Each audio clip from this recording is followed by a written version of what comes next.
Nagsimula ang kwento kay Percy, isang batang lalaki na naninirahan sa isang lumulutang na isla sa kalangitan kasama ang kanyang sobrang lakas na lolo. Tahimik at maayos ang buhay nila roon, malayo sa anumang kaguluhan. Madalas maglaro si Percy sa mga gumugulong na burol, ng enerhiya at pagtataka, hanggang sa isang araw ay makita niya ang isang dambuhalang halimaw na ibon na lumilipad ng napakalapit sa kanilang isla. Agad siyang tumakbo pauwi kung saan nagtatrabaho ang kanyang lolo sa bukid at sumigaw na gusto niya ng pritong manok para sa hapunan. Walang pag-aalinlangan, kinuha ng lolo ang gamit sa hardin at gamit ang napakalakas na puwersa ay isang hampas lang, pabagsak niyang pinatumba ang ibon mula sa langit. Hinabol ni Percy ang bumabagsak na ibon at nagkunwaring si Goku habang tumatalon para sunggaban ito. Kinilabutan ng lolo nang mapansing hindi napagtanto ni Percy na maaari siyang mahulog mula sa isla, ngunit sa huling sandali ay nakakapit si Percy sa gilid ng isang bato at nagawang makaakyat pabalik. Pagkatapos nito, bumalik sila sa bahay upang ihanda ang ibon. Kinuha ni Percy ang pinakamalaking kutsilyong makita niya at winasiwas ito ng walang ingat, ngunit sa kabila nito ay nagawa niyang hiwain ang ibon ng maayos. Hindi nila namalaya na may isang trakang mark sa ulo ng ibon na biglang naglaho, hudyat na may paparating na pagbabago sa kanilang payapang buhay. Niluto ng lolo ang ibon at sabay silang kumain ng may gana. Matapos kumain, nagpasya silang mag-ensayo upang makabawi sa kinain. Nagsimula ang sparring at unang umatake ang lolo. Ngunit mas mabilis si Percy at naiwasan niya ang mga suntok bago niya naitulak palayo ang lolo. Doon sana matatapos ang laban, ngunit biglang binuhat ng lolo si Percy at inihagis ito palayo. Napaiyak si Percy, ngunit sinabihan lamang siya ng lolo na tumigil at bumalik sa loob ng bahay. Habang naghuhugas ng pinggan ng lolo, bigla niyang naalala na kaarawan ni Percy kinabukasan.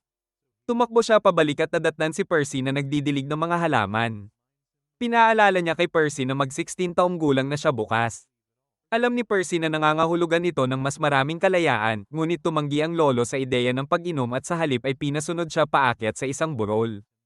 Ipinakita niya kay Percy ang mundo sa ibaba ng kanilang maliit na isla at sinabi na bukas ay magiging ganap na adulto na siya at maaari na niyang iwan ang lugar na iyon upang maglakbay sa mundo. Ngunit sinabi ni Percy na wala siyang interes umalis dahil masaya na siya sa buhay nila roon. Hindi makapaniwala ang lolo at ikinwento niya ang tungkol sa mga hiwaga at panganib ng mundo sa labas, ngunit nanatiling buo ang pasya ni Percy. Nang gabing iyon, bumalik sila sa bahay, nagluto ng isda, at uminom ng maraming beer ang lolo hanggang malasing. Sa kalasinggan, ikinwento niya na noong mag-16 ang ama ni Percy, agad itong umalis upang maranasan ang mundo sa labas. Tahimik na ipinaalala ni Percy na hindi na ito bumalik at namatay sa labas nang hindi na sila muling nagkita. Nalungkot ang lolo sa paalala na hindi na niya muling nakita ang kanyang anak kaya lalo pa siyang uminom habang si Percy naman ay patuloy na gumagawa ng mga palaso para sa panghuhuli ng mga higanteng butiki kinabukasan. Hindi nagtagal, nakatulog din silang dalawa. Ngunit madaling araw pa lang ay nagising na si Percy at tahimik na lumabas ng bahay patungo sa gilid ng bangin na tanaw ang makakapal na ulap. Muling pumasok sa isip niya ang lahat ng kamanghamanghang bagay na umiiral sa mundo. Sa sobrang pananabik na maranasan ng mga iyon, nagtakbuhan siya sa buong isla dahil hindi na niya mahintay ang pakikipagsapalaran. Ngunit nang madapa siya, bumalik siya sa realidad at napagtanto na hindi niya kayang umalis at iwan ang kanyang lolo na mag-isa sa isla. Habang daladala sa isip ang mga pangarap ng pakikipagsapalaran, muli siyang nakatulog at nagising na lamang kinahapunan na balot ng makapal na hamog ang paligid.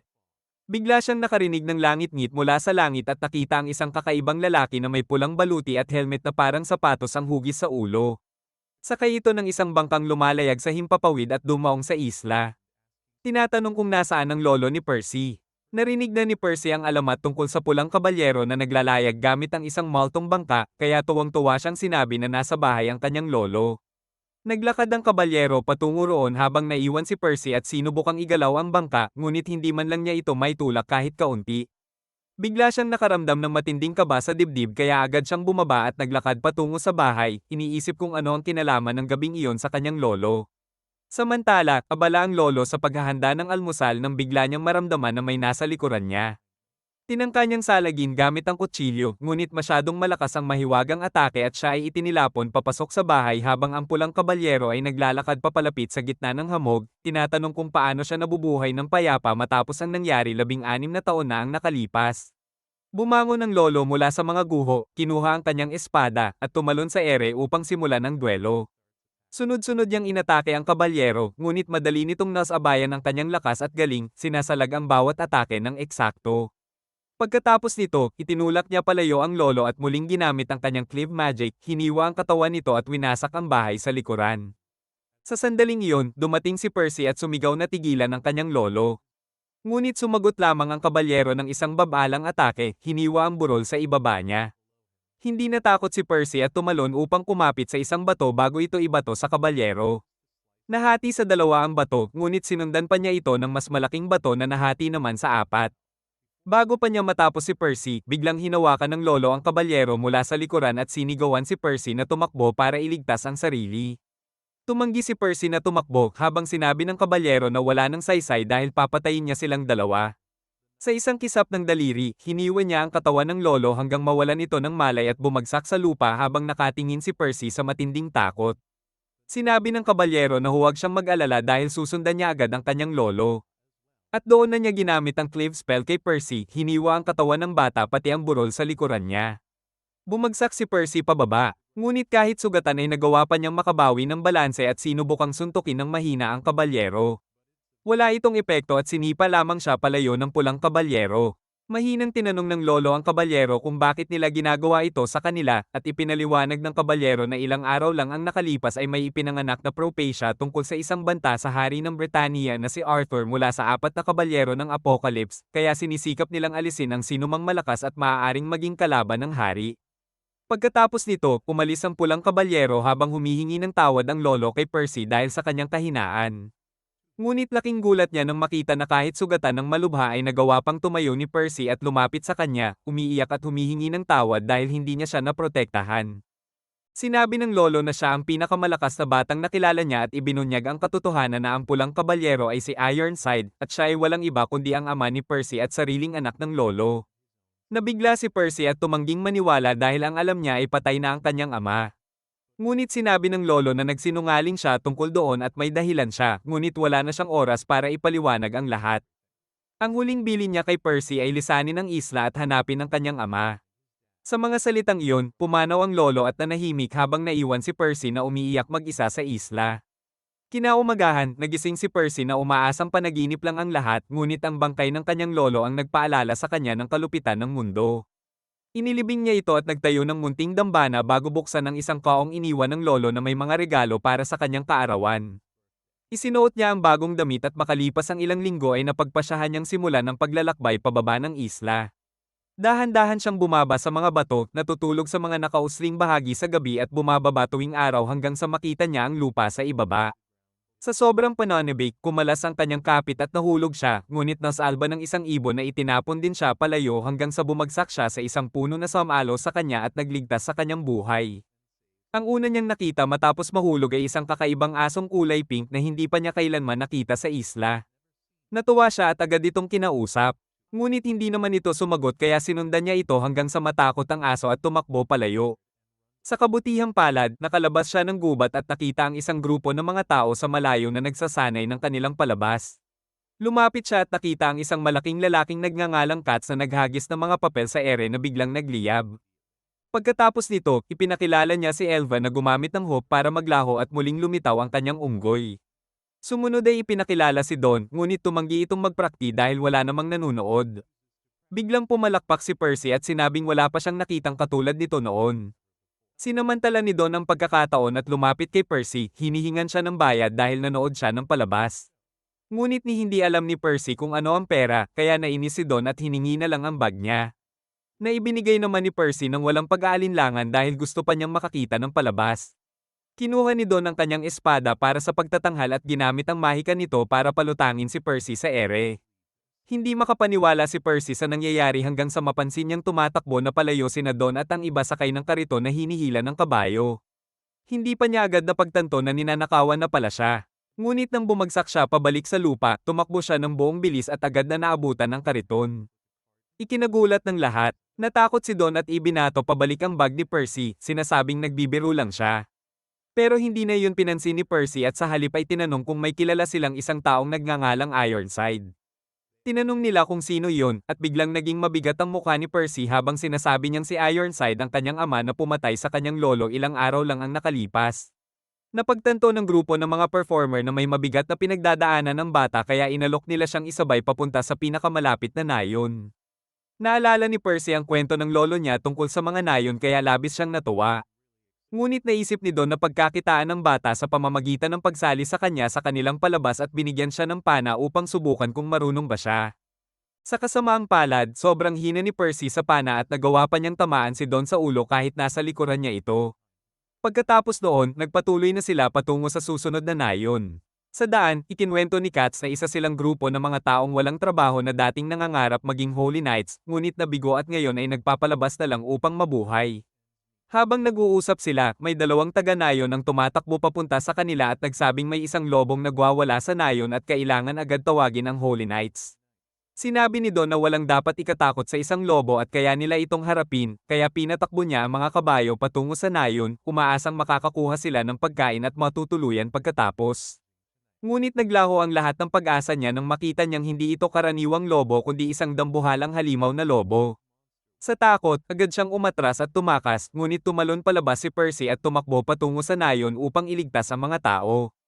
Inakit niya ang atensyon ng lobo, kinuha ang pana, at nagpaputok ng dalawang palaso, ngunit dahil sa kakulangan niya sa husay ay tumama ang isang palaso sa sarili niyang ulo habang ang isa naman ay tumusok sa kapa niya at idinikit siya sa lupa.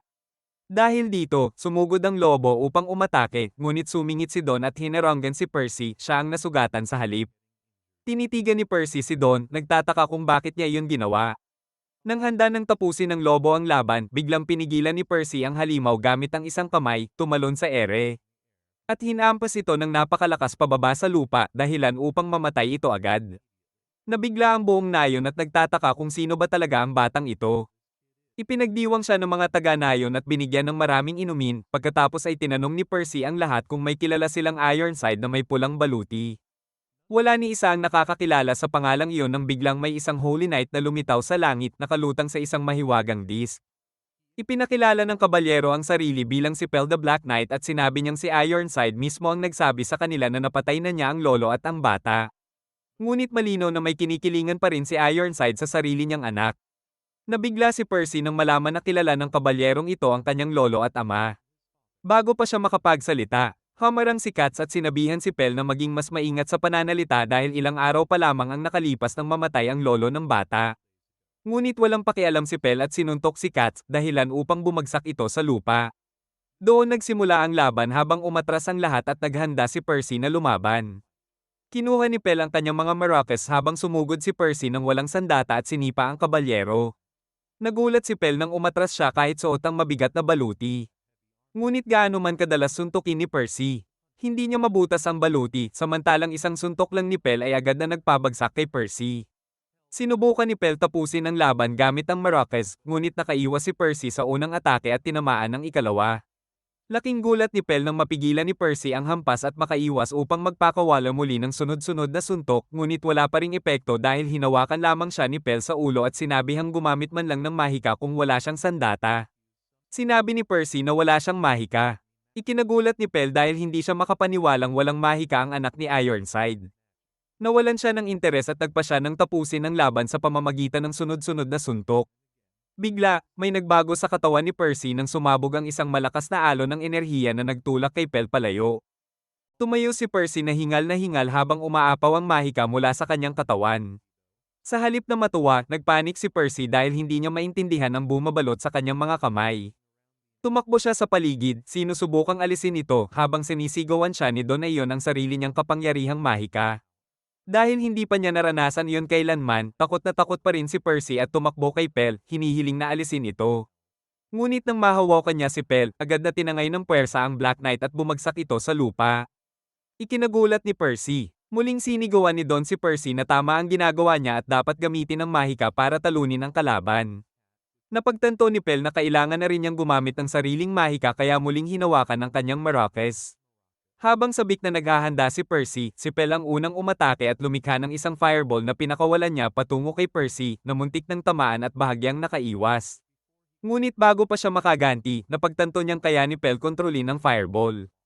Paulit-ulit itong ipinapadala ni Pel sa kanya habang ang nagagawa lang ni Percy ay tumakbo at umiwas hanggat makakaya. Alam ni Pel na hindi kayang umiwas ni Percy maghapon at mapapagod din ito. Ngunit may plano si Percy. Bigla siyang tumakbo sa likuran ni Pel at nang muling sumugod ang firebolt, hinampas niya ito pababa sa lupa na naging mga baga na unti-unting nawawala. Ngunit inilabas ni Pel ang kanyang alas nang muling magliyab ang mga baga at tuluyang lamunin si Percy ng apoy. Sinabihan niya si Percy na sumuko na. Kung hindi ay tutustahin siya ng apoy hanggang sa mamatay. Ngunit ikinagulat ni Pel nang magawang iangkop ni Percy ang kanyang mahika at lumikha ng isang mahiwagang harang na pamrotekta sa kanyang katawan laban sa karamihan ng paso. Kahanga-hanga na iyon sa sarili nito, ngunit napansin ni Pel na napalibutan siya ng maraming maliliit na golem na kamukha ni Percy, na sabay-sabay na humawak sa kanyang katawan at pumihil sa kanyang paggalaw. Dahil dito, napilitan siyang ihinto ang apoy na mahika. Sa labis niyang pagkabigla, ang mga sugat ni Percy ay kusang naghilom habang muli siyang tumayo upang ipagpatuloy ang laban. Napagtanto ni Pel na si Percy ay walang iisang uri lamang ng mahika dahil nagagawa niyang gumamit ng iba't ibang uri ng sabay-sabay. Isang napakabihirang kakayahan na tinatawag na hero-type magic. Doon niya naunawaan na walang duda na si Percy ay isa sa 4 na kabalyero ng Apocalypse. Habang iniisip niya ito, biglang kinatok ni Percy ang baluti ni Pel at sinuntok siya palayo, sinasabing ipagpatuloy nila ang laban. Ngunit ibinunyag ni Pel na hindi pa niya nagagamit kahit 10% ng kanyang tunay na lakas. Sa isang iglap, pinasabog niya palayo ang lahat ng maliliit na golem at naglakad papalapit kay Percy. Handa na siyang lumaban ng seryoso. Inakala ni Percy na may tsansa pa rin siya, ngunit bago pa makapag-atake si Pel ay namagitan si Don at ginamit ang kanyang mahika upang palutangin si Pel sa ere, sumisigaw kay Percy na tumakas na dahil wala siyang kahit anong pag-asang manalo laban sa halimaw na ito. Hindi pa rin lubos na nauunawaan ni Percy kung gaano kalakas si Pel, ngunit nagpa siya ang Black Knight na tapusin na ang lahat at pinasabog ang paligid, tinupok ang kalahati ng nayon at sinugatan sina Don at Percy. Naglakad siya palapit upang tapusin ang laban nang biglang hamarang ang asong fox na unang nakita ni Percy nang bumaba siya mula sa isla at gumamit ito ng isang mahiwagang butil upang i-teleport silang lahat sa ibang lugar. Napagtanto ni Don na nasa tuktok na sila ng Dragon Bones, 30 metro ang layo mula sa nayon. Muling nabahala si Percy dahil ayaw niyang masaktan ng mga taga-nayon, kaya sinabi niya kay Don na kailangan niyang bumalik. Ngunit laking gulat niya nang magsalita ang fox at sabihing umupo muna siya dahil malamang ay wala nang gagawin si Pel sa nayon dahil si Percy lamang ang pakay nito. Sinabi ng fox na kailangan nilang sumunod sa kanya kung nais nilang mabuhay. Iginiit ni Percy na alam ni Pel kung nasaan ang kanyang ama at maaari siyang makatulong, ngunit sinabi ng fox na sinungaling si Pel tulad ng kanyang ama at ng iba pang Holy Knights. Binalaan niya si Percy na maging maingat dahil nasa paningin na siya ni Pel at hindi ito titigil hanggat hindi siya muling natatagpuan. Hindi pa rin maunawaan ni Don kung bakit hahabulin ng isang Holy Knight ang isang 16 na taong gulang na bata. Ipinaliwanag ng Fox na ang mga Holy Knight ay nagsisilbi sa isang masamang hari, at ayon sa isang kamakailang propesya, 4 na bayani na kilala bilang mga kabalyero ng Apocalypse ang wawasak sa mga Holy Knight at magtatapos sa paghahari ng malupit na hari. Dahil sa propesyang ito, takot na takot ang mga Holy Knight at nais nilang hanapin at lipulin ang banta bago pa ito tuluyang lumakas. Tinanong ni Percy kung sino-sino ang 4 na bayani, ngunit sinabi ng Fox na wala pang nakakaalam, bagamat naniniwala siyang nakatagpo na siya ng isa sa kanila. Doon napagtanto ni Don na si Percy ang tinutukoy ng Fox bilang isa sa 4 na kabalyero.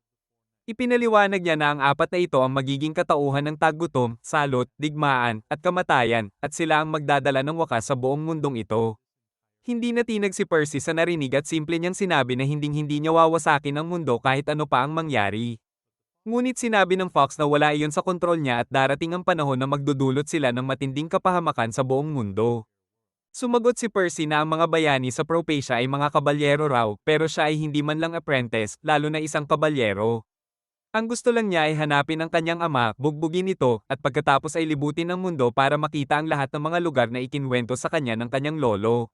Sinabi ng Fox na 100% totoo ang propesya at wala nang pakialam kung maniwala siya o hindi, dahil sa ngayon ay kailangan niyang sumama sa kanya. Tumanggi si Percy at iginiit na hahanapin niya ang kanyang ama anuman ang mangyari. Napabuntong hininga ang Fox at sinabi na alam niya kung nasaan ang ama ni Percy. Agad itong umagaw ng atensyon ni Percy at tinanong niya kung saan nila ito mahahanap. Sumagot ang Fox na ang kanyang ama at ang iba pang Holy Knights ay nasa Camelot. Walang gaanong ibig sabihin ng pangalang iyon kay Percy, ngunit halatang kinabahan si Don. Tinanong niya ang Fox kung ano ang sinasabi nito dahil matagal nang nawasak ang Camelot sa isang malaking digmaan sa pagitan ng mga halimaw at mga anghel. Na nagpilit kay Haring Arthur na tumakas kasama ang natitirang mga kabalyero at magtago. Tumingin ang Fox kay Don at sinabing umiiral pa rin ang Camelot, ngunit kailangan nilang gumamit ng isang lihim na daan upang makapasok at ang paglalakbay na iyon ay magsisimula sa kaharian ng Lioness. Sa una ay nag-alinlangan si Percy, ngunit nang marinig niyang puno ang paglalakbay ng mga misteryosong lugar na may mga demonyo at halimaw, agad siyang nasabik at pumayag na sumama. Wala ring masyadong pagpipilian si Don dahil ayaw niyang bumalik sa pagiging circus performer kasama sina Katz at Elva. Kaya pumayag na rin siyang sumama kay Percy. Hindi nagtagal, bumaba sila pabalik sa lupa, ngunit bago pa man sila makalakad ay kumalam na ang tiyan ni Percy. Nagpasya silang manghuli ng pagkain habang naglalakad at masayang inilabas ni Percy ang kanyang pana at mga palaso. Ngunit dahil wala sa mood si Don para sa panibagong gupit, kinuha niya ang pana kay Percy at sinabihang maglibot na lang ito at maghanap ng mga gulay. Nainip si Percy at pumasok sa isang kakaibang kuweba na may isang misteryosong kagubatan sa loob. Samantala, sinubukan ng Fox at ni Don na manghuli ng mga kuneho, ngunit hindi rin ganon kagaling ang tira ni Don. Nang subukan niyang tamaan ng isang USA, aksidente niyang natama ng ibang nilalang. Nang marinig ang sigaw, agad silang tumakbo sa kabilang bahagi ng burol upang tingnan kung ayos lang ang tinamaan, at doon nila nakita ang isang dambuhalang madre, isang literal na higanti na nagdarasal sa Diyosa ng lupa. Agad humingi ng paumanhin si Don, ngunit para sa higanti ay parang bahagyang tusok lamang ang tama ng palaso, kaya siya pa ang humingi ng paumanhin at sinabing nagulat lang siya. Biglang may dalawang maliliit na lalaking diwata na lumipad papunta sa higanti at sinabi na may isang kakaibang batang lalaki ang pumasok sa ipinagbabawal na kagubatan. Napagtanto ni Don na si Percy ang tinutukoy nila, kaya nagpasya siyang siyasatin ito dahil ayon sa higanti, ang kagubatan ay puno ng mga nakamamatay na nilalang na kahit matatapang na mandirigma ay iniiwasan. Samantala, masayang naglilibot si Percy sa loob ng kagubatan, binubugbog ang mga halimaw pakaliwat pakanan, pinatatakbo ang mga ito palayo habang natutuwa siyang makakita ng isang lugar na pa ng mga hayop. Bigla na lang may narinig si Percy na sigaw ng humihingi ng tulong, kaya agad siyang tumakbo patungo sa pinanggagalingan ng boses. Doon niya nakita ang isang maliit na bahay sa gitna ng malinaw na bahagi ng gubat. Binuksan niya ito nang hindi kumakatok at nadatnan ng isang lalaking kaedad niya, sobrang ayos manamit, na nakatayo sa harap ng isang kakaibang nilalang na nakagapos ng lubid. Sumigaw ang nilalang kay Percy na tulungan siya dahil masama raw ang batang iyon. Nang hindi na nag-isip pa, sumugod si Percy para umatake, ngunit mabilis na umiwas ang maayos manamit na lalaki at tumama si Percy sa isang halijing kahoy, nasaktan ang sarili. Gayunpaman, tila hindi naapektuhan si Percy ng tama sa ulo dahil agad siyang bumangon. Pinunit ang mga lubid at pinalaya ang nilalang na agad tumakas palabas ng bintana. Namangha si Percy nang makita sa unang pagkakataon ng isang lumilipad na diwata, kaya tumingin siya sa labas. Sa sandaling iyon, nilapitan siya mula sa likuran ng binata at pinatumba siya, sinasabing siya na ang magiging bagong test subject. Samantala, sa labas ng gubat, nagawa ni Don at ng iba na makarating sa gilid ng ipinagbabawal na kagubatan. Ngunit natatakot ang mga diwata at nagdadalawang isip kung sulit pa bang pumasok dahil malamang patay na si Percy. Nabigla si Don at tinanong kung gaano ba kapanganib ang loob ng gubat. Ipinaliwanag ng mga diwata na dati itong ligtas na kanlungan nila, ngunit nagbago ang lahat nang pumasok ang isang batang lalaki na nagngangalang Nos at ginawang mga halimaw ang mga hayop. Mula noon, pinamunuan na ng mga halimaw ang gubat at Maple Ayes ang mga diwata. Sinabi ng Fox na hindi niya pwedeng pabayaan si Percy dahil mapapahamak siya, kaya nagpasya silang pumasok sa loob. Samantala, nagising si Percy at natuklasang hubad siya at nakagapos sa isang poste. Ngunit hindi siya natakot. Sumigaw siya, hinihingi na magpakita si Nos at ibalik ang kanyang mga damit, lalo na ang helmet at kapa na bigay ng kanyang lolo. Sinabi ni Nos na kalma lang dahil wasak na ang kanyang mga damit matapos masunog, ngunit ligtas ang kapa at helmet at wala siyang balak nakawin ang mga iyon kahit pa napakalakas ng mahika ng mga ito. Nabigla si Percy nang marinig na mahiwaga pala ang kanyang mga gamit, ngunit bago pa siya makapagtanong, lumapit si Nos mula sa likuran at muling tinurukan siya ng gamot, dahilan upang mawalan siya ng malay. Tinalikuran siya ni Nos, sigurado na walang taong gising sa loob ng 24 na oras. Ngunit laking gulat niya nang agad magising si Percy na mas mahaba na ang buhok. Hindi makapaniwala si Nos dahil hindi pa siya nakakakita ng taong may ganitong kabilis na paggaling at kakayahang umangkop sa kanyang mga eksperimento. Lumapit siya at sinuri ang buhok ni Percy habang sumisigaw naman si Percy na hindi na niya maisusuot ang kanyang helmet. Samantala, patuloy na tumatakbo sina Don at ang iba, hinahabol ng mga halimaw sa gubat, ngunit sa huling sandali ay nailigtas sila ng higanteng babae na dinurog ang mga halimaw sa ilalim ng kanyang mga paa. Bumalik sa loob ng bahay si Nos upang maghalo ng iba pang mga potion, ngunit nainip na si Percy at pinigtas ang kanyang mga tali, muling sinuot ang kanyang mga damit, ngunit hindi na magkasya ang helmet. Nagulat si Nos na madali niyang napigtas ang mga gapos at inutusan siyang bumalik sa kinauupuan habang naglalabas siya ng dalawang mahiwagang punyal. Sinabi ni Percy kay Nos na hindi niya pwedeng gawin iyon dahil kailangan niyang hanapin ang kanyang ama at gantihan ang pagkamatay ng kanyang lolo. Ngunit hindi na nag-aksaya ng oras si Nos at agad umatake kay Percy, sinusubukang hampasin at tusukin siya ng sunod-sunod, ngunit lahat ng ito ay napigilan ni Percy sa kamanghamanghang bilis. Kinuha ni Percy ang isa sa mga punyal at sinabi kay Nos na kalma lang, kaya niya siyang matulungan. Ngunit lalo lamang nagalit si Nos at nagpatuloy sa sunod-sunod na hampas kay Percy hanggang sa siya'y mapabagsak sa lupa. Ipinaliwanag ni Nos na kailangan niya ng test subject para masubukan ang kanyang gamot dahil hindi niya pwedeng subukan sa sarili at kailangan niya itong i-fine-tune dahil may isang napakahalagang tao sa kanya na kailangan niyang iligtas. Bago pa man makagawa ng anuman si Nos, tumilapon ang helmet ni Percy mula sa kanyang ulo at tumama kay Nos sa mukha, dahilan upang bumagsak ito sa sariling lamesa at mabasag ang maraming basong vial. Isa sa mga vial na may purple na potion ay tumilapon sa kabilang dulo, ngunit nahuli ito ni Percy bago mabasag.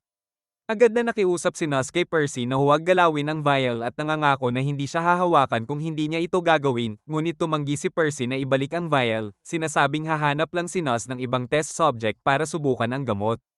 Binuksan ni Percy ang cork at ininom ang buong potion ng buo na dahilan upang muling mawalan siya ng malay. Natakot si Nos at agad na tumakbo sa tabi ni Percy. Iniisip na namatay na siya, ngunit lumabas na sobrang mapait lang ang lasa ng potion at nagpapadrama lang si Percy. Ang potion ay parang Red Bull para sa kanya at nagsimulang tumakbo sa buong silid habang nararamdaman ang pagbaha ng enerhiya sa kanyang katawan. Lumabas siya ng bahay at sumigaw ng malakas na narinig ni Don mula sa kabilang dulo ng gubat. Lumabas si Nos habang tinatanong ni Percy kung gumagana ba ang energy drink. Sinabi ni Nos na tila matagumpay ito at sa tulong nito maaari na niyang iligtas ang ipinagbabawal na gubat. Ngunit sa isang kabaliwan, ininom niya ang natitirang Red Bull na nagdulot sa kanya upang bumagsak sa lupa. Dumating na rin sa lugar sina Don at ang iba, at sinabi ng mga diwata na dati ay may isang lalaki na nagngangalang Ordo na pumunta sa gubat upang mangalap ng sangkap para gumawa ng gamot. Mabait siya at pinayuhan ng mga diwata na lumapit sa kanya para magpagaling, kaya tinanggap siya sa kanilang komunidad at nagsimulang mamuhay kasama nila. Isang araw, habang nagpapagaling ng diwata si Ordo, may iba pang mga diwata ang nagsabi tungkol sa nawawalang higanti na si Dolores. Malugod itong tinanggap ni Ordo at mula noon, nanirahan na rin si Dolores sa gubat. Isang araw, habang naghahanap si Ordo ng mga halamang gamot, natagpuan niya ang isang basket na may sanggol sa loob. Pinangalanan niya itong Nos bilang parangal sa kanyang sikat na YouTube, Nos Daily. Pinalaki ni Ordo si Nos bilang sariling anak at tinuruan siya sa lahat ng kaalaman tungkol sa gamot. Ngunit isang araw, nawala si Ordo para kumuha ng gatas tulad ng nangyari sa ama ko. Unti-unti nagbago si Nos at nagsimulang gumawa ng mga kakaibang eksperimento gamit ang kanyang kaalaman. Sa wakas, nagising si Nos at sinabi na kailangan niyang gamitin ang gamot kaagad dahil mas mabilis nang nasa Syra ang gubat. Ngunit nagsimulang maghagis ng mga bato ang mga diwata kay Nos, sinasabing umalis na siya. Agad na pumasok si Percy at nahuli lahat ng bato bago ito ibato pabalik sa mga diwata, sumisigaw na si Nos ay gumagawa ng serum upang iligtas ang gubat, hindi upang saktan ito. Bigla, may kakaibang ulap na pumasok sa gubat. Sa kanilang harapan, nagsimulang mamatay ang mga hayop at ang mga puno ay nagiging halimaw. Napagtanto ni Nos na wala siyang sapat na oras, kaya ginamit niya ang kanyang espesyal na mahika sa paggawa ng lason upang muling likhain ang gamot at ipinamahid sa buong gubat. Sa kanilang harapan, nagsimulang bumalik sa buhay ang gubat. Gumaling ang mga mamatay ng hayop at muling namulaklak ang mga puno. Sa wakas, naunawaan ng mga diwata na totoong sinusubukan ni Nos na iligtas silang lahat at humingi sila ng tawad. Bigla, mula sa isang bangin sa itaas ng burol, lumitaw ang isang kakaibang halimaw, ngunit agad na nakilala ito ni Nos bilang si Ordo. Tumakbo siya papalapit, tinatanong kung ano ang nangyari, ngunit hinarang siya ni Dolores, sinasabing may mali. Biglang nilabas ni Ordo ang parehong ulap mula sa kanyang bibig at agad na nagsimulang mabulok muli ang gubat. Napagtanto ng lahat na si Ordo mismo ang dahilan ng mga halimaw sa gubat na ito. Pumuspos si Nos sa higanti at muling tumakbo patungo kay Ordo, sumisigaw na huminto at sinusubukang makuha ang kanyang atensyon. Ngunit tuluyang nawala si Ordo at lumingon bago hinawakan si Nos, pinipisil siya at halos durugin. Sa kabutihang palad, hinawakan ni Dolores ang braso ni Ordo, iniligtas si Nos. Ngunit napanganib na ang buhay ni Dolores nang bumaling si Ordo sa kanya at binusabos ng kanyang mabahong hininga. Tuluyang sinunog ang buong katawan niya. Kitang iyon, at agad niyang tinutukan si Dolores na nahulog habang napansin ni Percy ang diwata na pinalaya niya mula sa bahay ni Nos na lumulutang sa itaas ng halimaw. Napansin ng Fox na may labis na masamang enerhiya ang diwata at ito ang tiyak na dahilan kung bakit naging ganito si Ordo. Napagtanto ni Percy ang ginawa niya at ito'y ikinagalit niya habang bumaling si Ordo kay Nos at sumugod upang tapusin ang laban. Ngunit pumasok si Percy sa pagitan nila. Sinuntok si Ordo sa mukha at itinutulak palayo. Sinabi niya kay Nos na huwag mag-alala, babawiin nila si Ordo, ngunit kailangan munang basagin ang sumpa sa kanya. Sinabi ng Fox na ang kakaibang diwata ang pinagmumulan ng kanilang problema at kailangan muna itong alisin. Ngunit bago pa sila makagawa ng anuman, may palas na palaso ang dumaan at tumama sa diwata sa ulo, agad itong namatay, na nagdulot kay Ordo na bumagsak sa lupa. Ang nakakatakot, wala sa kanila ang nakaputok ng palaso. Habang naghahanap sila ng panganib, biglang lumitaw sa ere ang isang Holy Knight na kalutang sa kanilang ibabaw sa kanyang gintong baluti. Sinabi nito na siya ang nag-convert kay Ordo upang maging halimaw. Agad na sumigaw si Nos na ibalik siya sa dati. Tumawa ang Golden Knight at sinabi na kung makakatama lamang sila sa kanya ng isang suntok, babalik niya si Ordo sa normal. Hindi nagdalawang isip, kinuha ni Nos ang kanyang mahiwagang punyal habang sinabihan siya ni Don na umatras dahil wala siyang kakayahang manalo laban sa halimaw na iyon. Ngunit tumanggi si Nos. Sumali si Percy, sinasabi na tutulungan niya kahit hindi pa niya ganap na naipapakita ang kanyang mahiwagang enerhiya. Pinangunahan ni Nos ang atake, ngunit bago pa siya makalapit sa Knight, ginamit nito ang kanyang mahika na nagdulot ng napakalaking hailstorm sa ibabaw ni Nos. Halos mabuwal siya kung hindi dahil sa mabilis na reaksyon ni Percy na ginamit ang kanyang sobrang bilis upang iligtas ang buhay ni Nos. Bago pa man nila makontrol ang sitwasyon, nagising si Ordo at hinampas si Nos palabas na nagdulot ng pagkahimatay nito. Balak na niyang tapusin ang laban, ngunit hinarang ni Percy ang suntok gamit ang kanyang ulo at itinulak si Ordo palayo habang sinusubukang abutin ang puso ng halimaw sa pag-asang buhay pa rin ang totoong Ordo sa loob. Nagtagumpay ang kanyang taktika. Ang mata ng halimaw ay nagbago at nagsimulang lumuha sa nakitang ginawa niya sa kanyang anak. Napansin ito ng Knight at nagdesisyon na tapusin silang lahat ng sabay-sabay. Kaya't lumikha siya ng mas malaking hailstorm kaysa dati na pwedeng dumurog sa lahat. Ngunit muli, dumating si Percy upang iligtas sila, tumalon siya sa ere at sinimulang suntukin ang mga yelo ng napakabilis, winawasak ang lahat sa himpapawid bago bumalik sa lupa. Pagod at sugatan, nahulog si Percy sa lupa habang inaalalayan siya ni Don, sinusuri ang kanyang mga pinsala. Bigla, nagsimulang lumiwanag si Percy ng gintong liwanag na sumabog sa isang malakas na enerhiya ng mahika. Nabigla pati ang Golden Knight sa sobrang dami ng enerhiya na nagmumula sa maliit na bata sa napakakulay na paraan. Nagdesisyon siyang tapusin na ang laban bago magkaroon ng mas malalang gulo.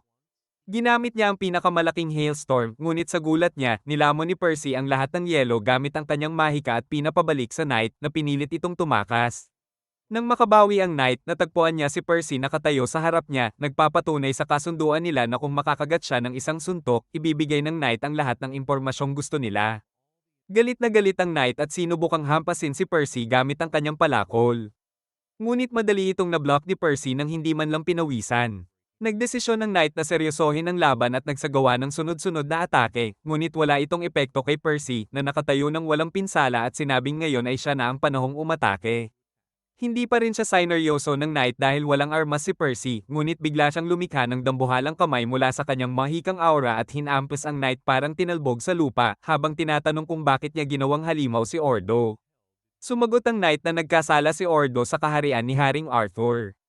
Ayon kay Arthur, hindi pwedeng magsanib ang mga tao at ibang lahi at kailangan silang palayasin, ngunit pinapagaling ni Ordo ang lahat ng nilalang na itinuturing na kasalanan. Kaya sinabihan siya ng Knight na itigil iyon, at nang tumanggi si Ordo, wala siyang ibang pagpipilian kundi gawing halimaw ito na naglalayong sirain ang lahat sa kanyang daraanan.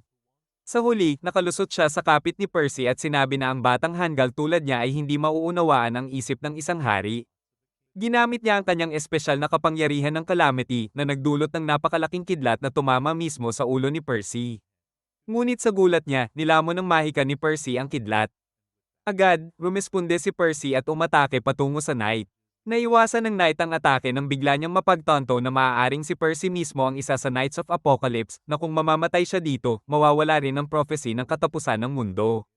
Sumigaw ang Fox kay Percy na mukhang konektado ang kanyang mahika sa utak niya, ibig sabihin, kung i-imagine niya ang isang sandata, magagamit niya ito laban sa Holy Knight, habang sinasabi naman ni Don na huwag siyang mag-imagine ng bow. Samantala, lumikha ang Knight ng isang dambuhalang ibon mula sa kidlat at yelo. Ngunit naalala ni Percy ang mga ibong niluluto niya kasama ang kanyang lolo, kaya na-imagine niya ang parehong espada at ginamit ito upang tuluyang wasakin ang ibon. Pagkatapos, pinaputok niya ang enerhiya diretso sa Knight, tinamaan ito sa mga bato na may sapat na lakas upang basagin ang bundok na ikinagulat ng lahat. Sinabi ng Fox kay Percy na kalma lang dahil natalo na ang Knight, ngunit lumalabas na hindi pa talaga alam ni Percy kung paano itigil ang kanyang mahiwagang enerhiya. Sinabi ng Fox na kailangan nilang magtrabaho ng husto upang maunawaan ang kanyang mahika. Sa kabutihang palad, muling nagising si Dolores. Lumalabas na instinctively niyang ginamit ang heavy metal magic ng Giant Clan para iligtas ang sarili mula sa mabahong hininga ni Ordo. Natagpuan ng Fox ang magic wand ng gabi at sinira ito na nag-convert kay Ordo pabalik sa tao. Nagsimulang umiyak si Nus at nagdiwang silang lahat bago magpaalam. Bumalik sina Percy at ang grupo sa Dragon Bones at sinabi ni Percy na ang una niyang layunin ay hanapin ang kanyang ama at gantihan siya. Ngunit ngayon, dahil nakita niya kung ano ang ginagawa ng mga knights, plano niyang supulan pati ang hari ng Camelot bilang karagdagang hakbang. Ngumiti ang Fox at sumang-ayon sa desisyon. Bago pa man ipagpatuloy ang kanilang paglalakbay, tumakbo si Nus papalapit, sinasabing gusto niyang sumama upang maging mas mahusay na healer kaysa kay Ordo. Sabi ng Fox, malaking tulong ang isang healer sa mapanganib na paglalakbay, kaya pumayag silang lahat at sumama si Nus sa grupo. Lumipas ang ilang araw habang dahan-daang papalapit sila sa kaharian ng Lioness. Nagtangkang manghuli ng pagkain si Don gamit ang kanyang floating magic para makahuli ng isda habang nagpa-practice si Percy sa pagkontrol ng kanyang mahika. Hanggang ngayon, hindi pa siya ganap na nagtatagumpay sa pagdaloy ng kanyang enerhiya. Iniisip ng Fox na hanggang ngayon, ginagamit ni Percy ang mahika batay lang sa emosyon niya, ngunit kailangan niya itong matutunan ng tama kung gusto niyang talunin ang mga Holy Knights. May kaunting pagdududa si Nus tungkol sa pag-iral ng Camelot dahil ayon sa alamat, ito ay nawasak 16 na taon na ang nakalipas sa malaking digmaan ng mga lahi. Ngunit naniwala si Percy sa Fox at pinayuhan silang magtiwala. Bigla nilang naalala ang magic bead na ginamit ng Fox para iligtas sila at tinanong kung maaari silang gumamit ng isa pa para mabilis makarating sa Lioness. Ngunit sinabi ng Fox na wala na siyang ibang magic beads. Tila alam ni Nus ang tungkol sa mga magic beads na nilikha ni Merlin, ang mage, isa sa 7 deadly sins. Ngunit higit sa lahat, interesado siya sa isang libro tungkol sa lahat ng lason sa mundo. Muling naglakad ang grupo at sa wakas ay nakarating sila sa bayan ng Sista, isang magandang maliit na pamayanan na parang pwede mong gawing Airbnb at pagkakakitaan ng malaki. Nagsimula si Percy tumakbo para maghanap ng oportunidad nang bigla niyang mapansin ang sariwang bonte ng lupa sa gilid ng daan. Halos mabunot lang niya nang makita niya ang maliit na piraso ng tila isang anti-gum bagay. Bago pa man sila makasabi ng anuman, may tinig na sumigaw mula sa likod, sinasabing ihulog nila ang bagay at umatras agad. Lumingon sila at nakita ang isang batang babae na may asul na buhok, hawak ang isang payong na parang pang-imbaka ng espada, nakatuon sa kanila. Sinabi ni Don na aksidente lang nilang nahanap ito, ngunit pinatahimik siya ng feminista, sinasabing walang sino man ang basta makakakita ng bagay na nakabaon ng ganito kalalim. Ano? Tanong ni Percy, halos mabunat lang niya ang bagay mula sa lupa. Napagtanto ni Nus na tila nakita na niya ang babae dati. Ngunit bago pa sila makapag-usap, hinugot nito ang isang espada mula sa payong na parang halimaw na imbensyon, na ikinagalit ni Don kaya kinuha rin niya ang kanyang punyal. Sinubukang pigilan ni Nus ang gulo, ngunit mas bihasa sa laban ng feminista, isang sipa lang sa paa, natambas si Don sa lupa. Sinubukan ni Nus na pakalmayan ang sitwasyon, ngunit hindi niya alam na hindi sumusunod sa loika ang feminista, kaya siya naman ang inatake. Tinangkang ipagtanggol ni Nus ang sarili gamit ang kanyang mga punyal. Ngunit nahulog din siya sa lupa habang sinasabi na kalma lang, hindi sila narito para makipaglaban. Sa huli, lumingon ang babae kay Percy, sinasabing ibigay ang bagay kung ayaw niyang masaktan. Sa labis niyang gulat, simpleng iniabot ni Percy ang item. Nagulat siya at inisip na ito siguro ay isang patibong mula sa kanila at baka kasama sila ng Red Holy Knight. Lumalabas na kaya niyang makita ang kasinungalingan at kasamaan sa iba. Tiningnan niya silang lahat, may kaunting kasinungalingan si Nus, maraming kasinungalingan si Don, ngunit nang tumingin siya kay Percy, nagulat siya dahil purong-puro ang bata. Napalingon ng Fox sa tunog ng Holy Knight at tinanong kung anong knight ang tinutukoy. Bago siya makasagot, tinawag siya ng isang maid. Sinasabing kailangan na niyang bumalik sa mansion. Bago makita ng maid ang bato, itinulak niya ito sa pantalon ni Percy, sinasabing huwag ibigay sa kahit sino, lalo na sa knight na si Ironside.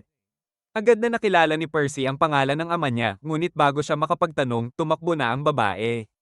Pagsapit ng gabi, kumuha ng kwarto si Percy at ang grupo, pinanood ang paglubog ng araw habang iniisip ang susunod nilang hakbang. Naalala ni Nos na ang pangalan ng babae ay Anne, anak ng Lord sa bayan. Sabi ng Fox, kahit siya narinig na ang pangalan, ito ang unang beses na nakita niya ito. Hindi gaanong interesado si Percy at sinabi na kailangan niyang hanapin si Anne at magtanong tungkol sa kinaroroonan ng kanyang ama. Pinayuhan siya ng Fox na kalma lang dahil sa kasalukuyang antas niya, hindi niya kayang talunin si Ironside sa kahit 1,000,000 taon. Sinabi niya na kailangan muna nilang malaman kung bakit siya hinahanap ang batong iyon. Sa swerte nila, bumalik si Ironside sa bayan sa gabi at pinatawag ang lahat ng mamamayan sa courtyard ng bahay ng Lord para sa isang anunsyo. Hindi masyadong nakakita ng maraming Holy Knights ang mga tao sa kanilang buhay, kaya namangha sila. Habang nagtatago si Percy at ang grupo sa mga bubong, pinagmamasdan nila ang nangyayari sa ilalim. Nang makita ni Percy si Ironside, gusto niyang agad sumugod at lumaban, ngunit hinarang siya ng Fox, sinasabing hindi pa siya sapat na malakas para makipaglaban at kailangan munang malaman kung ano talaga ang nangyayari. Nagsimulang magsalita si Ironside sa mga tao, sinasabing narito siya para babalaan sila tungkol sa isang kalamidad na pwedeng sumire sa buong bayan. Ilagay niya ang kanyang briefcase sa lupa at binuksan ito, at ang nakita nila sa loob ay kinilabutan ng Fox. Hindi talaga maintindihan ng mga tao kung ano ang Stone Seal.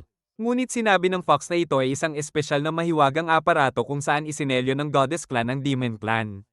Sa proseso, kinailangang isakripisyo rin ng lahat sa kanila na naging dahilan ng pagkasira ng Goddess Clan habang nakaselyo ang mga demonyo. Naniniwala ang Fox na plano ni Ironside na gamitin muli ang seal, ngunit sa pagkakataong ito, plano niyang isakripisyo ang lahat sa bayan. Agad gustong sumugod ni Percy at lumaban para protektahan ang mga inosente, ngunit hinarang siya ng Fox. Sinasabing hawak pa nila ang huling piraso. Hanggat hawak nila yon, hindi talaga makakagawa ng anuman si Ironside. Bukod dito, kung lalaban sila rito, tiyak na maraming inosente ang mamamatay, kaya mas mabuting magtago muna. Namamangha ang mga tao sa bayan sa Holy Night at sa kanyang mga hula. Sinasabi ng Knight na darating ang 4 na Knights of the Apocalypse at sisirain ang buong mundo, ngunit bago pa iyon mangyari, babaliwalain ng kanilang dakilang Haring Arthur ang kanilang plano.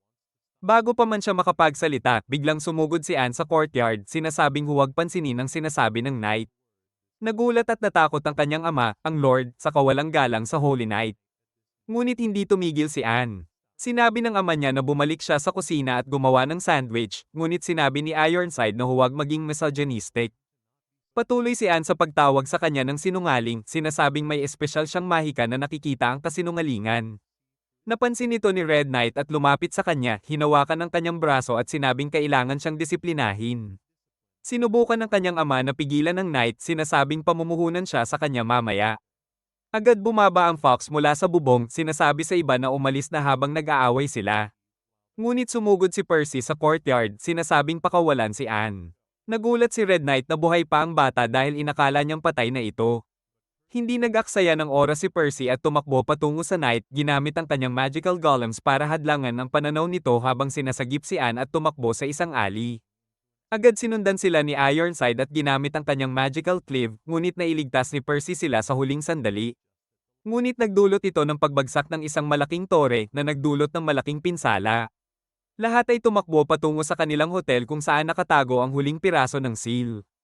Ngunit pagdating nila sa pasukan, nakita nila ang maid ni Anne na may dalang tablet at sa harap nila, nagbago ito sa isang kakaibang demonyong halimaw. Napagtanto ng Fox na ito marahil ang familiar ni Ironside nang makita itong lumipad patungo sa courtyard.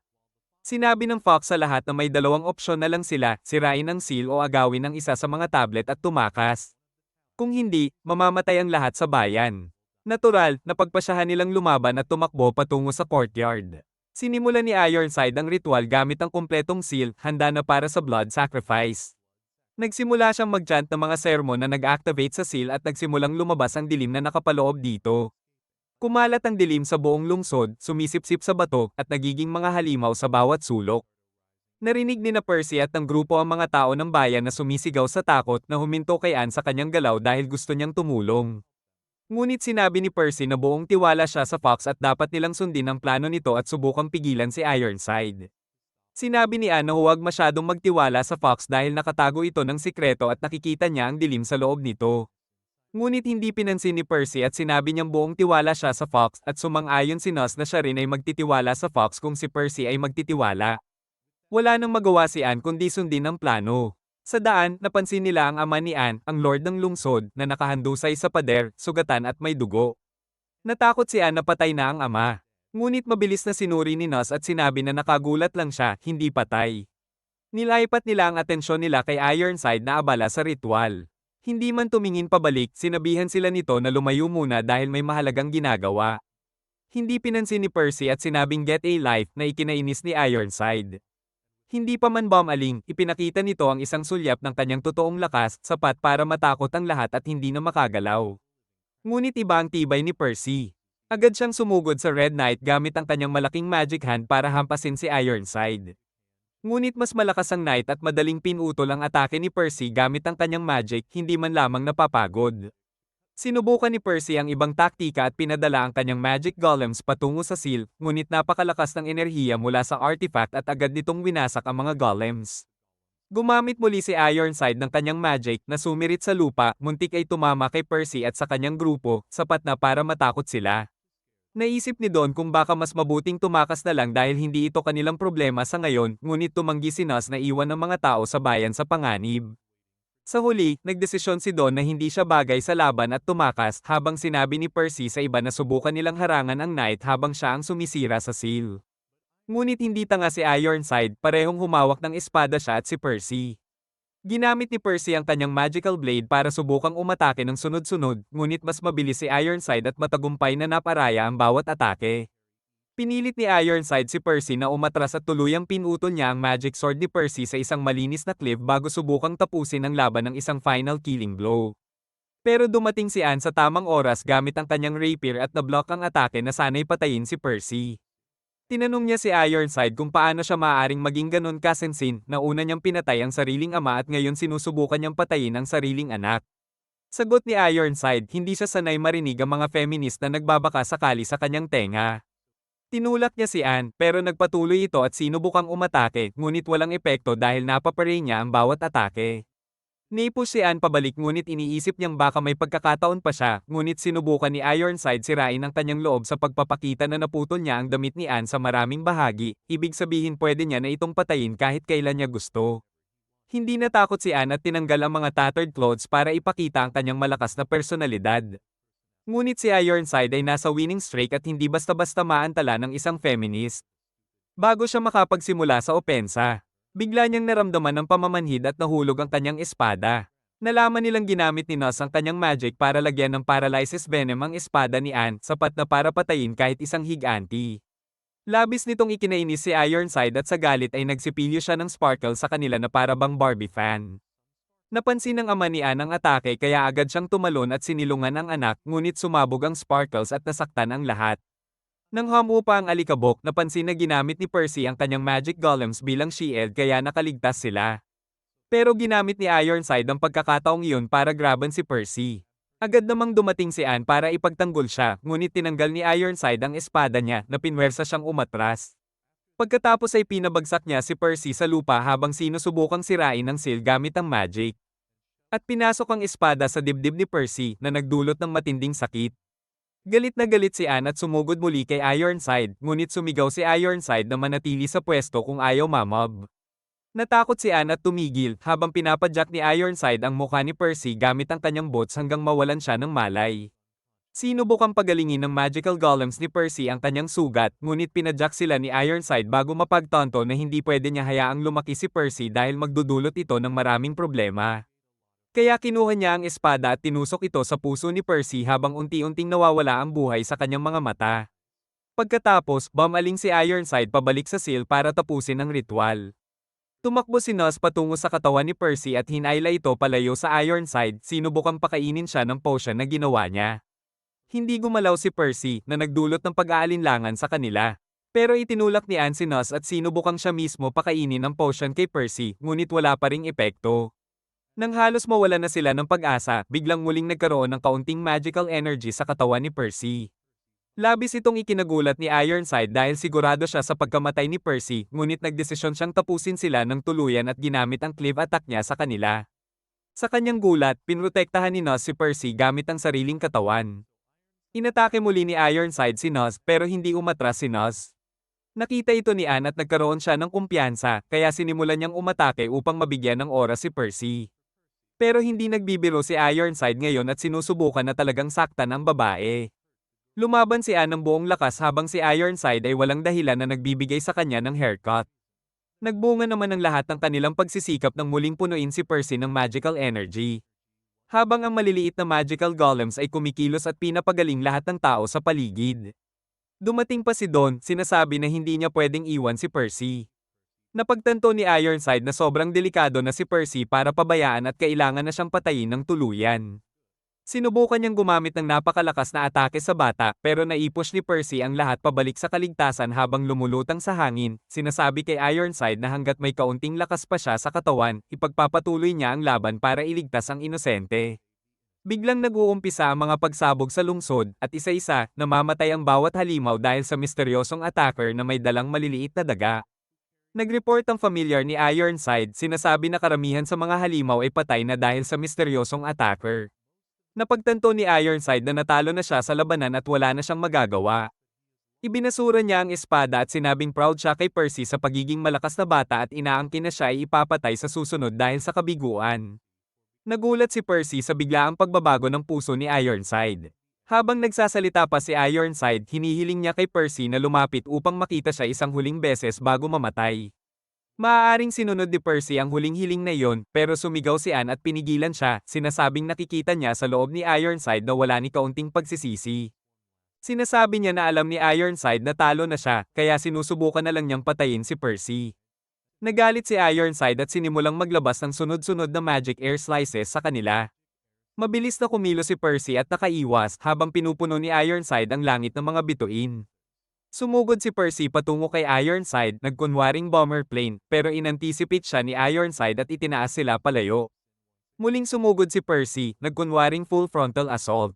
Pero ginamit ni Don ang magic niya para ilutang ang Seal of Darkness. Sa huling sandali, binago ni Percy ang direksyon at pinutol ang seal, hinati ito sa maraming piraso, habang nahawakan ni Don ang hilt ng sirang espada para hindi na magamit ang seal. Ang atake ay nagdulot ng paghahati ng armor ni Ironside na nagpakita ng kanyang mukha na labis na ikinainis niya at sinabi na hindi sila makakalabas ng buhay. Pero bago siya makaatake muli, lumitaw ang isa pang Holy Knight na si Mort sa tabi niya at sinabi na kailangan nilang umalis. Hindi mukhang masaya si Ironside. Pero sinabi ni Mort na may isang tao na natalo ang lahat ng Greater Demons sa lungsod, ibig sabihin isa sila sa legendary 7 Deadly Sins o kasing lakas ng isa. Napagtanto ni Ironside na kailangan na nilang umalis. Kaya naglaho sila sa dilim habang ang natira ay huminga ng maluwag.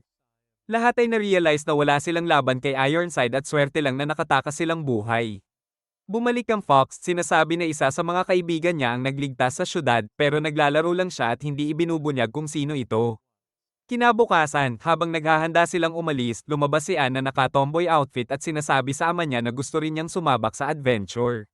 Sa sorpresa niya, hindi siya pinigilan ng ama. Sa halip, sinabihan siya na sige, sumubok at maging isang Holy Knight.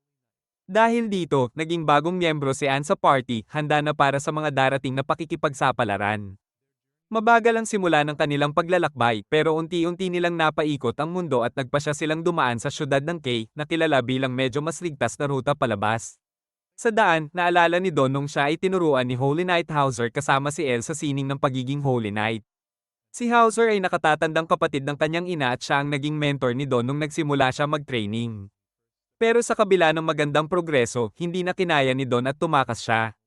Pagdating nila sa Kay, tanghali na, kaya nagpa siya silang mag-explore ng kaunti. Si Nos ay pumunta sa armory para kumuha ng mga glass vial at iba pang supplies. Si Percy naman ay nakakita ng underground sumo fighting ring habang galit ang Fox sa lahat dahil nagkalat at naglaro-laro bago magplano ng kanilang araw para makausad ng mabilis patungong Lions.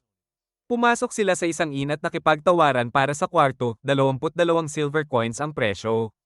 Pero dahil ibinigay ng Fox lahat ng silver kay Anne para ingatan, kinailangan nilang maghintay. Nang bumalik si Anne, may dalang napakalaking sako ng gamit, may kentens, lanterns, rugs, at iba pang gamit na halos hindi naman nila kailangan.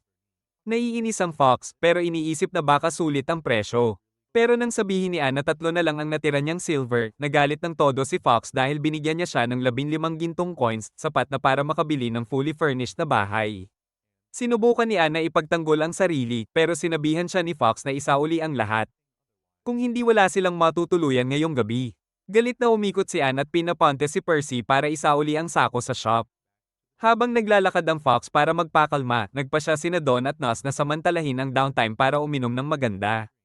Pumasok sila sa tavern at umorder ng drinks. Pero bago pa man nila masimulan ng kasiyahan, may isang malaking lasing na blonde na lalaki ang lumapit at ininom ang kanilang alak.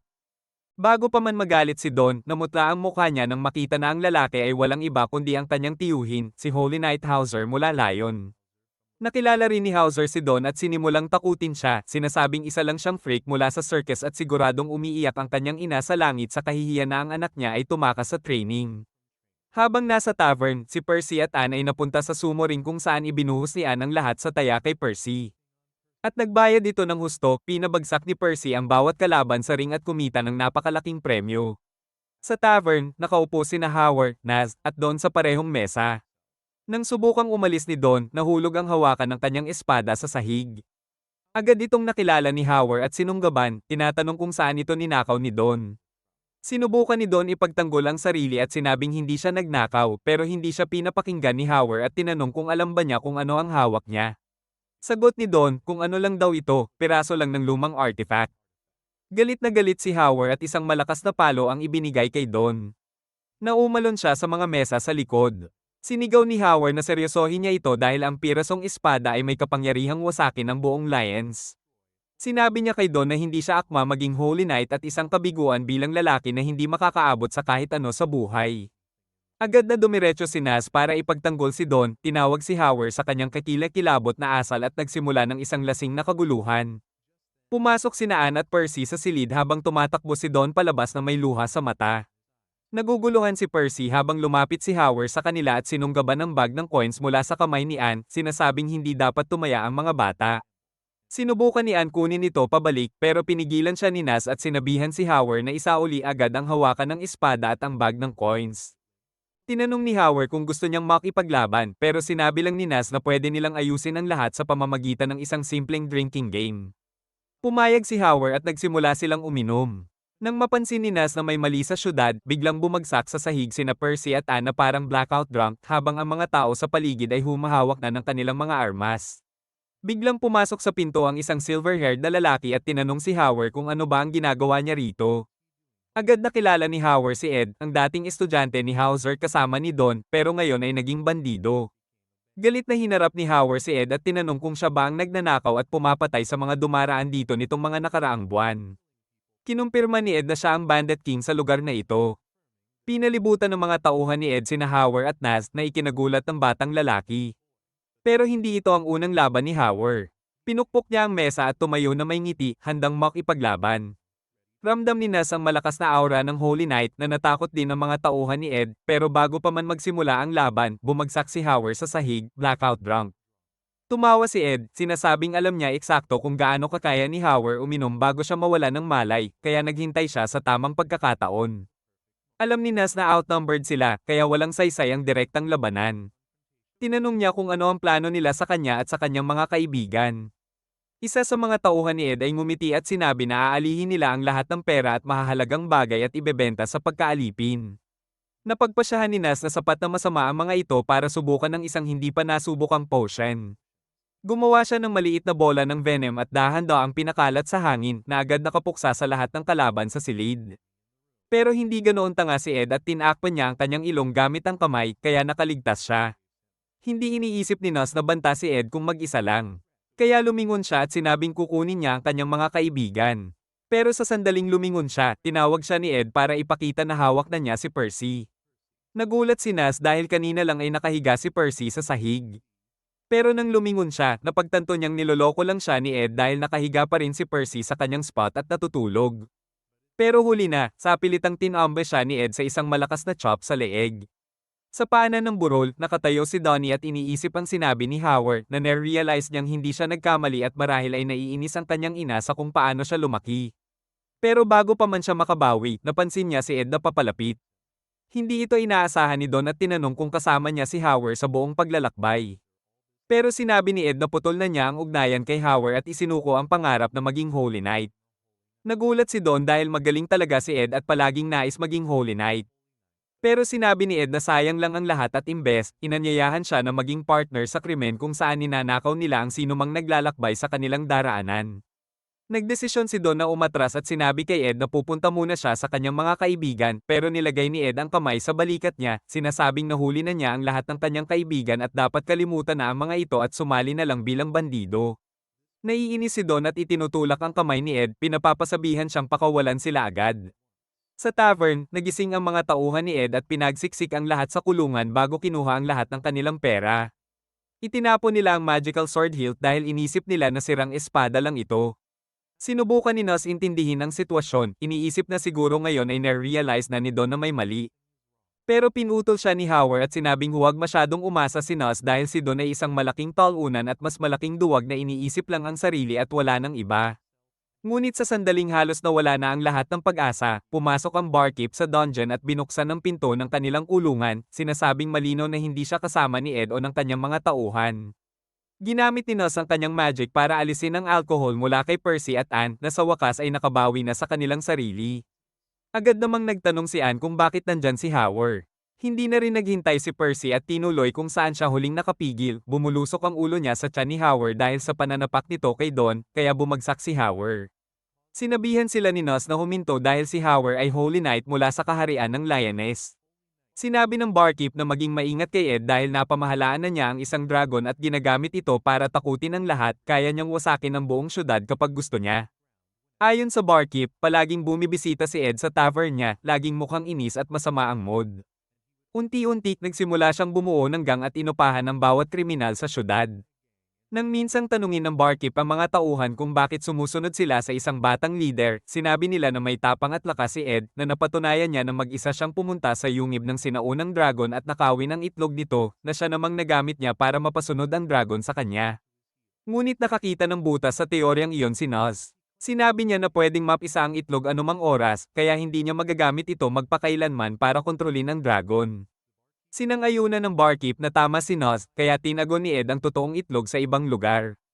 Naguguluhan si Nos pero ipinaliwanag ni Howard na ang imitation magic ang specialty ni Ed. Biglang naging malinaw ang nakaraang encounter ni Nos kung saan nakita niya si Ed hawak si Percy dahil illusion lang pala yon. Nakiusap ang barkeep kay Howard na iligtas ang dating estudyante pero sinabi ni Howard na wala siyang pakialam kung kakainin ng dragon si Ed ngayon. Alam ng barkeep na sa loob-loob hindi ganoon ang nararamdaman ni Howard pero baka huli na rin dahil may ilan sa gang na nagsawa na sa paraan ni Ed sa pamumuno, hindi niya pinapayagan ng mga tauhan na magsaya sa mga preso. Pumatay ng mga knight o saktan ang mga nahuli nila. Dahil dito, nagkaroon ng mutiny at 3 sa mga bandido ang tinamaan si Ed sa ulo gamit ang bato na bumagsak siya sa lupa habang kinuha nila ang itlog para sa sarili nila. Unti-unti namang nakabawi si Ed sa shock at sumigaw na isa uli ang itlog. Ngunit lumitaw sa kalangitan ng dragon na galit, kaya natakot ang mga bandido at nahulog ang itlog na nagpaalis sa illusion. Galit na galit ang dragon at sinimulang sirain ang paligid, kaya tumakbo ang buong bayan dahil alam nilang malulugi ang syudad. Sa ganitong sitwasyon, sinubukan ni Ed na ayusin ang dragon, pero sobrang lakas nito at wala siyang magawa. Sa loob ng kulungan, nag-iisip ang grupo kung ano ang gagawin nang marinig nila ang ungol mula sa pader. Biglang naalala ng barkeep ang isang bagay at binuksan ng isang lihim na pinto na nagpakita ng isang baby dragon na nakadina at napakahina. Agad silang tumakbo papunta rito at na-realize na napisa na ang itlog. Nagpasya si Nos na pagalingin ang dragon habang sina Percy at Anne ay naghahanap kay Don. Habang umiwas sa bumabagsak na debris, natagpuan nila si Don at si Ed na nakasabit sa mga kahoy na beam. Sinabi ni Percy na tumalon sila. Buong tiwala si Don kay Percy kaya tumalon siya, pero nag-atubili si Ed at napunta siya sa atake ng dragon.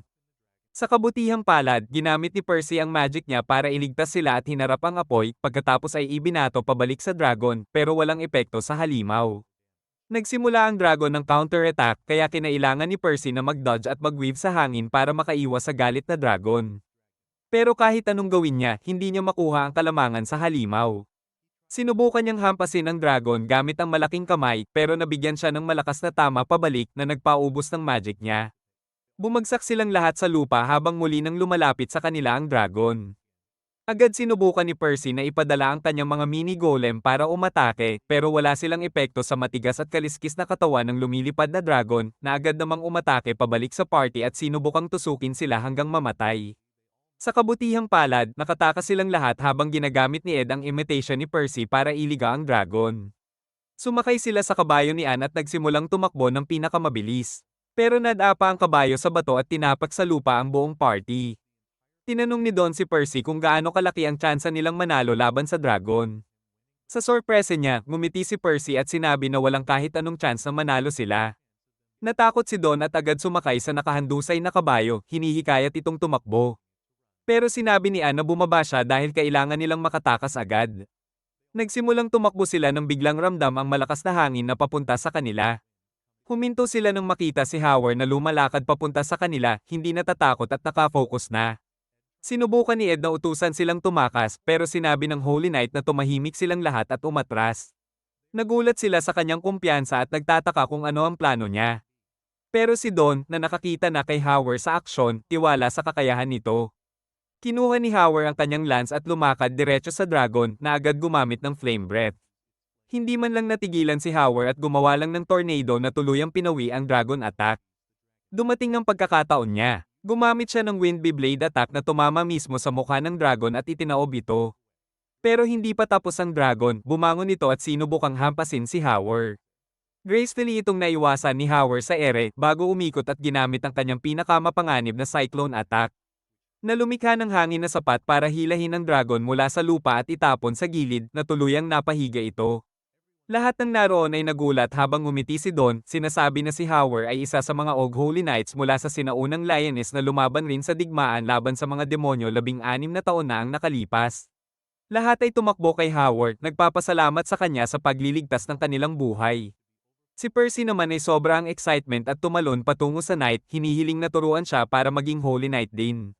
Medyo nahihiya si Howard sa biglaang atensyon nang mapansin niyang sinusubukan ni Ed na tumakas. Iniutos niya kay Ed na huminto at tinanong kung aalis na lang ba siya matapos gumawa ng labis na pinsala sa bayan. Pero wala talagang magandang sagot si Ed, tinamaan siya ng suntok sa mukha na bumagsak siya sa lupa. Umuubo ng dugo at sinabing arestuhin na lang siya ni Howard kung gusto nito dahil wala naman siyang mararating sa buhay. Sinabi ni Howard na hindi dapat umalis si Ed sa training. Pero nagrereklamo si Ed na hindi siya sapat para kahit man lang matamaan si Howard at wala siyang kakayahan maging Holy Knight. Napaisip si Howard sa kanyang training methods at kung paano niya gustong lumikha ng pinakamahusay na Holy Knights. Napakahigpit at sobrang mahigpit niya noon na tuluyang bumagsak ang batang iyon sa pinakamasaklap na paraan. Nagulat si Ed nang humingi ng tawad sa kanya si Howard sa pagiging hindi mas mahusay na mentor at guro bago sabihin na uulitin nila ang buong training at titiyakang matatapos ni Ed ito at magiging isa sa pinakamahusay na knights ng kaharian. Naiiyak si Ed sa pagkakataong ito at taos-pusong nagpapasalamat kay Howard. Samantala, dumating si Nus kasama ang baby dragon na lumapit sa ina nito at sa kabutihang palad, natagpuan nilang buhay at maayos pa ang dragon. Tinanong ni Nus kung muling lalaban ang dragon sa bayan. Pero tiniyak siya ni Howard na umatake lang ang dragon dahil kinuha sa kanya ang anak nito. Ngayon na nagkita na ang pamilya, babalik na ang dragon sa kanyang yungib at hindi na muling makikita. Napansin ni Howard ang fox at tinanong kung nagsabi na ba siya sa hari ng Leywan tungkol sa natagpuan niyang isa sa mga legendary knights of the apocalypse. Sinabi ng fox na hindi pa, pero na-realize niya na maaaring tamang oras na upang ipaalam sa hari. Naglakad si Fox patalikod sa ilang bato nang biglang may kumilab na purple arrow na dumaan sa kalangitan ng napakabilis. Diretso sa kaharian ng Lioness kung saan pinanood ng hari itong sumabog sa himpapawid na nag-i-inform na natagpuan na ang isa sa mga knights. Ngumiti ang hari at sabik na naghihintay sa pagdating ni Percy habang nagpapatuloy ang party sa kanilang paglalakbay patungong Lions, handa sa anuman ang haharapin nila.